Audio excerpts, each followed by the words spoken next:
There are moments in American politics when the very ground beneath us doesn't just tremble, it truly breaks.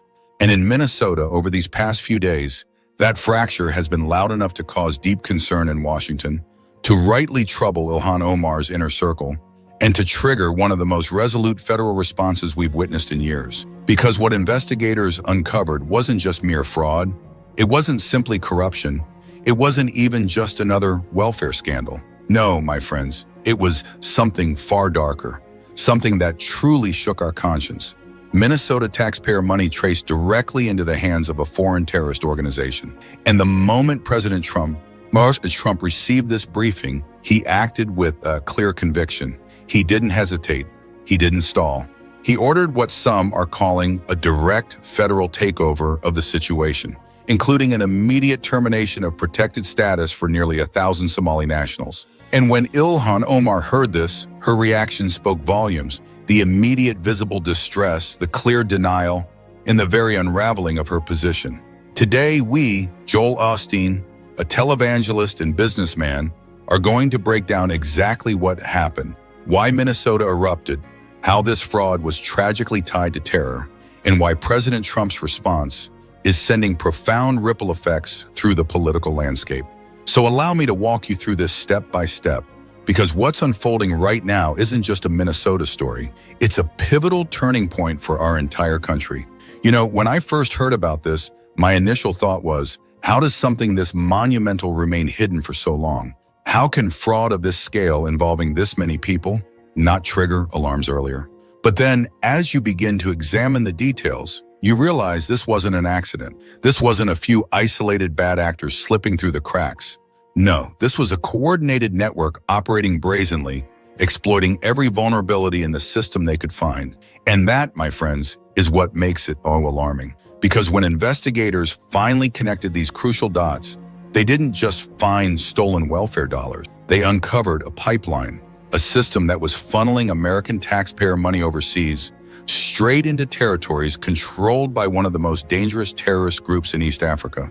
Just reflect on that for a moment. Programs designed to help hungry children, seniors who desperately need housing support, families struggling to make ends meet, all of it being diverted and misused. Not merely stolen for personal gain, though there was certainly plenty of that too, but actually flowing into the hands of people who actively harbor ill will and seek to cause us harm.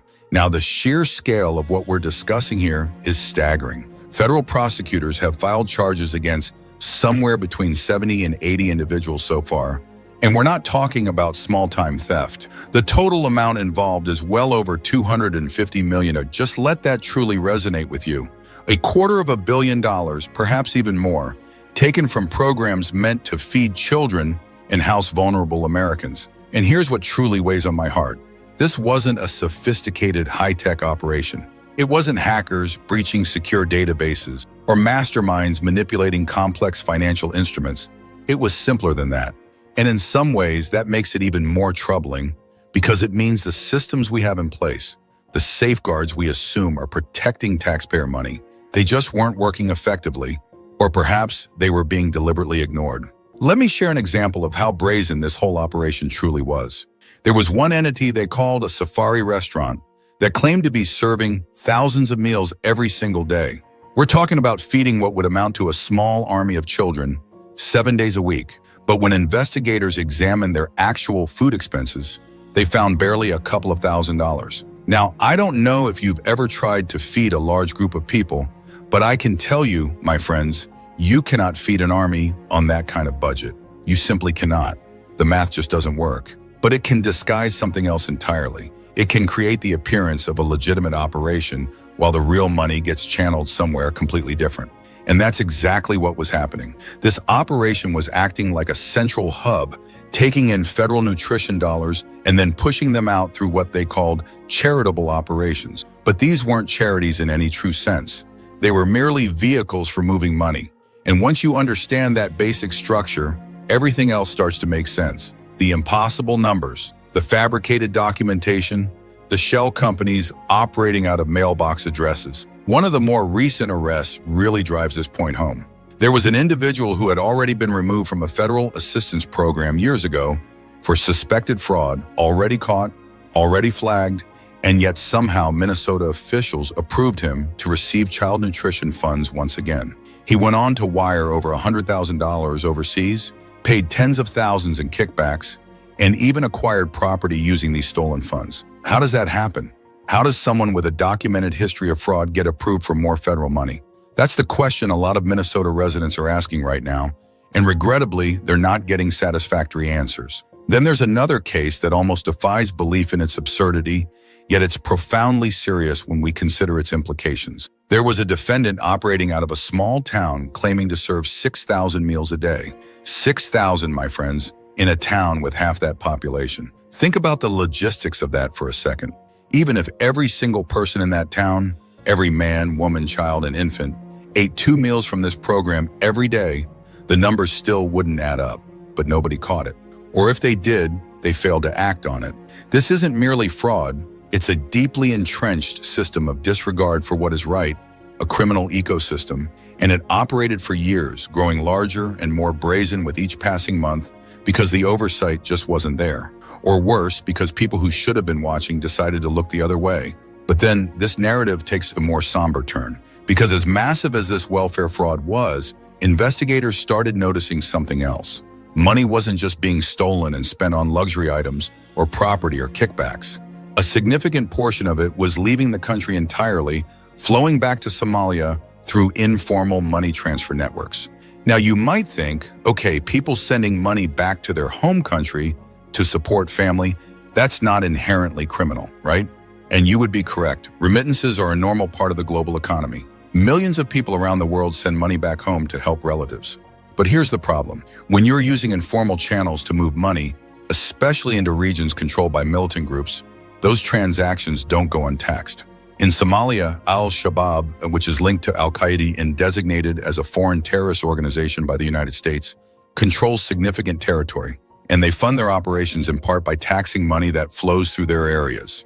It's essentially a tax that directly supports terror. Every transaction that passes through their informal financial networks gets a cut taken off the top, and that cut goes directly into funding their activities. Activities that include attacks on civilians, destabilizing governments, and yes, tragically, targeting Americans and American interests. So when federal counterterrorism officials traced portions of the stolen welfare money through remittance channels into al-Shabaab-controlled territory, the entire situation transformed. It wasn't just fraud anymore.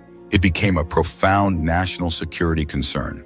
And that, my friends, is the gravity of what landed on President Trump's desk. Not just a report about welfare fraud in Minnesota, but an assessment that American taxpayer dollars, money meant to feed hungry children, was ending up in the hands of terrorists. Now, I, Joel Osteen, believe that any leader, when faced with such grave information, would feel compelled to act swiftly and decisively. And that's exactly what happened. The response was immediate and resolute. President Trump terminated temporary protected status for close to 1,000 Somali nationals living in Minnesota, effective immediately. No grace period, no appeals process. Because in his administration, national security comes first every single time. He made his position crystal clear in his public comments. He conveyed his strong concerns, stating that there have been significant challenges associated with certain groups, and a substantial amount of money has been improperly channeled overseas, highlighting a pattern of exploitation of our systems. And his question was simple: why are we paying money to Somalia? What are we receiving in return for this? He also directly addressed Congresswoman Ilhan Omar, articulating his view that her criticisms of our nation and Constitution were incongruent with the generosity extended to her. He pointed to the challenging circumstances of her country of origin and underscored that America's compassion must be met with respect for our laws and values, emphasizing that actions that undermine our nation's security would not be tolerated, and that those who disregard our principles would face consequences. Now, those are indeed strong words, but they reflect a fundamental shift in how this administration views the situation. It's not about being anti-immigrant or targeting a specific community. It's about accountability. It's about saying, my friends, that if you come to this country, if we extend our generosity and our systems of support to you, you do not get to abuse that sacred trust. You do not get to steal from us and then act like you are the victim when you are caught. And that's where Ilhan Omar's reaction becomes so telling, because instead of expressing outrage at the fraud, instead of condemning the people who stole hundreds of millions of dollars from programs meant to help children, instead of demanding accountability and transparency, she regrettably went on the defensive. Her response, unfortunately, was swift and emotional. She convened a press conference, claiming a lack of evidence linking Minnesota taxpayer money to terrorism, and regrettably labeled the investigations as racist, xenophobic, and immoral. She stated, "We cannot blame the lawlessness of an individual on a whole community," and she framed the entire situation as persecution, as a political attack, portraying President Trump and his supporters as lying about and scapegoating the Somali community. But here's a crucial point we must understand. Her political foundation is deeply rooted in that very community. Her district, her fundraising networks, her supporters, they are deeply embedded in the same Minneapolis Somali population that is now at the center of the largest welfare fraud case in American history. So when indictments start dropping, when arrests begin to happen, when people start getting convicted, every single one of those cases understandably threatens her credibility. Each revelation tightens the pressure on her political future. It suggests that she is not merely defending abstract principles of justice or civil rights, but rather she is defending her political foundation, the very structure that sustains her influence. And my friends, that sense of desperation is becoming apparent. You can discern it in her demeanor, hear it in her voice. This isn't the confident, progressive voice we've often heard. This is someone who recognizes the walls are indeed closing in. And those walls are closing in fast because Minnesota Republicans have had enough. Members of Congress from Minnesota, and we're talking about representatives like Tom Emmer, Michelle Fischbach, Brad Finstad, Pete Stauber, they formally demanded that the Department of Justice open a full federal terrorism investigation. They want to know, were Minnesota taxpayers inadvertently funding terrorism? And if so, who knew? Who allowed it to happen? Who looked the other way? This, my friends, is not mere political posturing. This is a clear demand from elected officials, largely Republicans at this juncture, asserting that enough is enough. This represents a direct threat to the security of America, far beyond a localized issue of corruption. And they seek genuine answers, not justifications, not evasions, nor accusations of prejudice.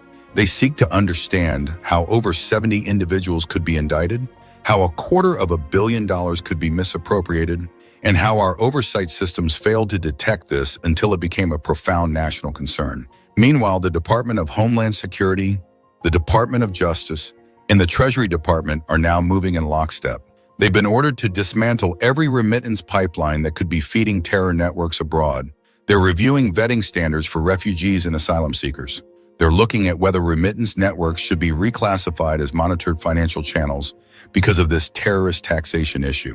The era of sending funds overseas without proper oversight, those days, my friends, are drawing to a close. This case has forced America to awaken. And once we awaken to the disheartening reality that our generosity is being exploited, that our systems are being manipulated, that our hard-earned tax dollars are finding their way into the hands of those who seek to do us harm, we cannot simply turn a blind eye. We are called to act. And that action is creating a profound political firestorm in Minnesota because ordinary people, working-class Minnesotans, Democrats, independents, moderates, people who maybe voted for Ilhan Omar in the past, they are furious. They are asking how hundreds of millions in child nutrition funds could just vanish while the state looked the other way. They are demanding accountability after learning that their money ended up in al-Shabaab territory. They want someone to answer for this. And calls for Omar's resignation are growing louder every day. Some people are even talking about recall mechanisms, exploring whether there's a legal path to remove her before the next election. This, my friends, transcends mere partisan disagreement. This is a powerful outpouring of frustration from ordinary people across all backgrounds who feel genuinely robbed, deeply betrayed, and deliberately kept unaware of what was truly happening. You have to understand something about the political landscape in Minneapolis right now. Omar's district has one of the largest Somali populations in the United States. It's the foundation of her coalition. Many of the people who helped her get elected, who organized for her, who raised money for her, they come from that community. And now that same community is at the center of the largest welfare fraud investigation in American history. Every new arrest understandably threatens her credibility. Every new indictment tightens the rope because these aren't strangers. These aren't people from across the country. These are individuals from her own constituency, from her fundraising circles, from the networks that helped put her in Congress. And voters are starting to ask a very uncomfortable question. What did she know and when did she know it? Now, I'm not saying she was directly involved, but what people are wondering is how could something this massive be happening in her own backyard, in her own community, and she had no idea? How could she not see the warning signs? Or if she did see them, why didn't she speak up? Why didn't she demand investigations? Why didn't she call for accountability before it became a national scandal? Those are fair questions, my friends.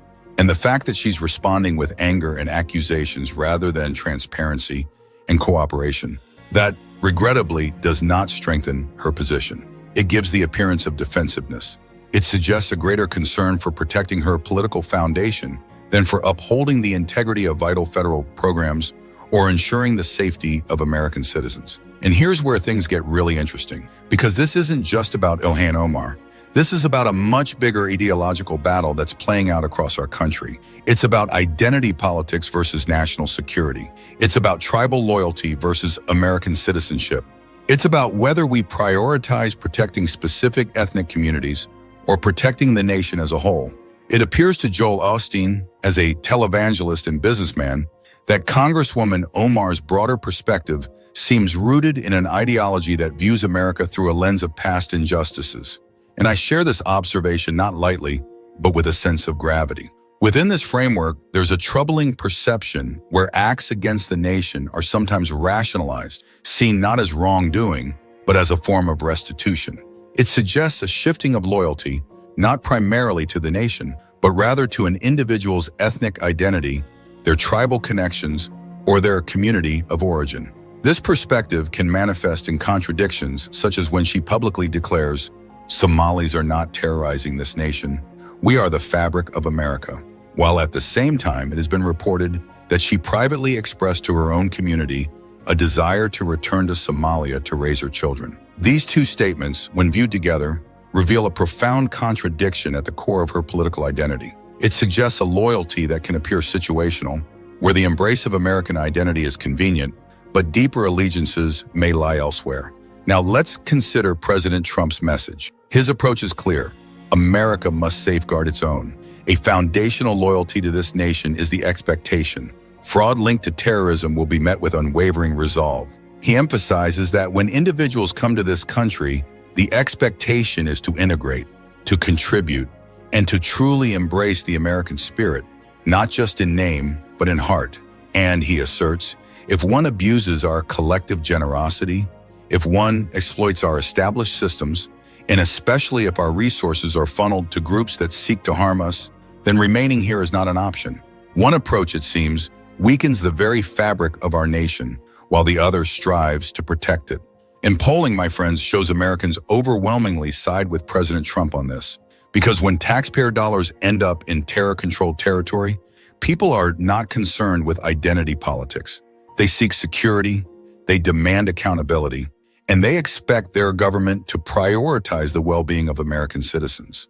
But here's what's really concerning federal investigators. They're warning that Minnesota might just be the tip of the iceberg. They're finding evidence that similar Somali link and fraud rings may be operating quietly in other states, exploiting the same loopholes, using the same tactics. The systems that failed in Minnesota exist in other places too. The same weak oversight, the same loose criteria, the same reluctance to ask hard questions for fear of being called racist. And that, my friends, is precisely what these criminal networks exploit. They rely on people's reluctance to enforce regulations, on administrators who might look away to avoid discomfort, and on the immediate outcry of discrimination whenever efforts are made to ensure proper use of these programs. So now, for the first time in years, federal regulators are openly discussing whether remittance networks should be reclassified as monitored financial channels because of this terrorist taxation issue.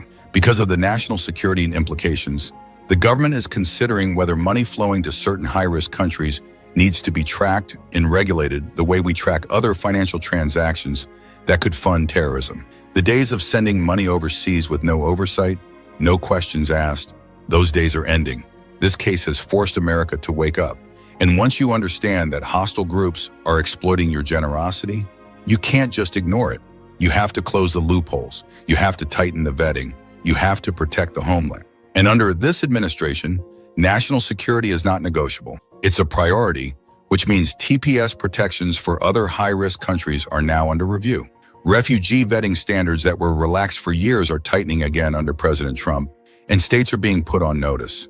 If you can't manage federal programs responsibly, if you can't prevent fraud at this scale, the federal government will step in. This profound scandal is not merely reshaping Minnesota, it's also profoundly influencing the national conversation around immigration. It's bringing to light something many Americans have quietly sensed for a long time, but hesitated to articulate, that not every individual who comes to our shores fully embraces the American ideal. There are some, regrettably, who seek to exploit America, who desire the benefits, the security, and the opportunities, but without the corresponding responsibility, the assimilation, or the willingness to relinquish older loyalties. And when we fail to foster the adaptation to American values among those who come from societies with different norms, we risk importing the very challenges we seek to avoid. We can find ourselves with parallel systems, with divided allegiances, and with communities that perceive America as a resource to be exploited rather than a nation to be cherished and protected. Now, I want to be very clear about something. This is not about all immigrants. It's not about all Somalis. There are plenty of Somali Americans who came here, worked hard, assimilated, and became proud Americans. People who love this country, who contribute to their communities, who reject the criminal networks that give their community a bad name. And those people are being hurt by this scandal just as much as anyone else. Maybe even more, because now they have to live with the stigma. They have to deal with the suspicion. They have to answer for crimes they didn't commit, committed by people they don't associate with. And that, my friends, is truly unjust. But the true path forward is not to ignore the problem, nor to pretend that such massive welfare fraud, tragically linked to terrorism, isn't occurring simply because it makes some uncomfortable. The true solution, my friends, is accountability, genuine accountability for all. And that accountability is coming because as we move into early 2026, Ilhan Omar is facing the most vulnerable moment of her entire political career. We hear reports that Minnesota Democrats are privately in a state of deep concern. They face the challenging dilemma of how to defend her and how to distance themselves from this scandal without appearing to abandon a prominent woman of color. It seems they find themselves in a very difficult position. Meanwhile, GOP challengers are already lining up. They're backed by a fired-up base and a national security message that cuts through every demographic. They're talking to voters who feel betrayed. They're talking to working families who are struggling to make ends meet while watching hundreds of millions of dollars get stolen from programs meant to help them. They're talking to parents who worry about safety, about terrorism, about whether their government is more interested in protecting foreign nationals than protecting American citizens. And even left-leaning voters are voicing frustration over the fraud, over the excuses, over the deflection.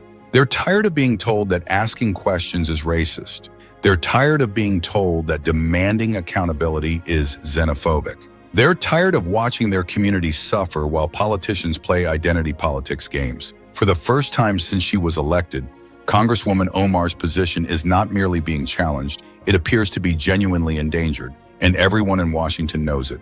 The question isn't whether she'll face a serious challenge. The question is whether she can survive it, because the battlefield is shifting fast. The scandal is no longer winding down. Federal agents are warning that more indictments are coming. More money trails are being uncovered. More exposure is on the way. And it seems Congresswoman Omar finds herself directly within the unfolding impact of these revelations. Her district has become a symbol of what happens when post-American politics tragically collides with real-world national security. And when you step back and look at the bigger picture, you start to see what this really represents. This isn't just about Minnesota. This isn't just about one congresswoman or one community. This is about a fundamental question facing our entire country. My friends, these are the profound questions facing us. Are we going to be a nation built on shared values and common loyalty? Or are we going to become a collection of ethnic power blocks competing for resources and influence? Are we going to demand that people who come here actually become American? Or are we going to accept parallel systems where loyalty belongs to foreign countries, foreign tribes, foreign causes? Are we going to enforce our laws equally and fairly? Or are we going to have different standards based on someone's ethnic background or political connections. Those are the stakes. And Minnesota has become ground zero for answering those questions. The fraud network is unraveling, the terror links are confirmed, and the walls around Ilhan Omar's political empire are collapsing faster every single day. Now the next few months are going to be critical because this story is far from over. There are more indictments coming. There are more investigations expanding into other states.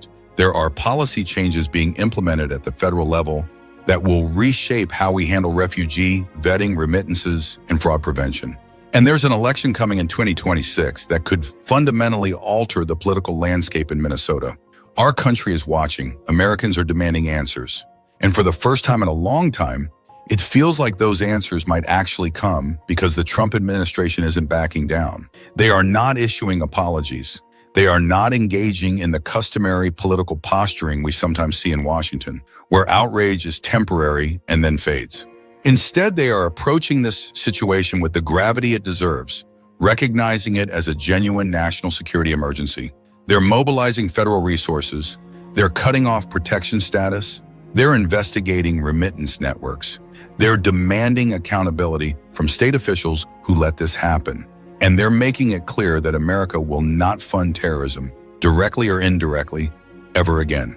That's a powerful message, my friends, and it is resonating deeply with people across our country, far beyond Minnesota. For many are weary.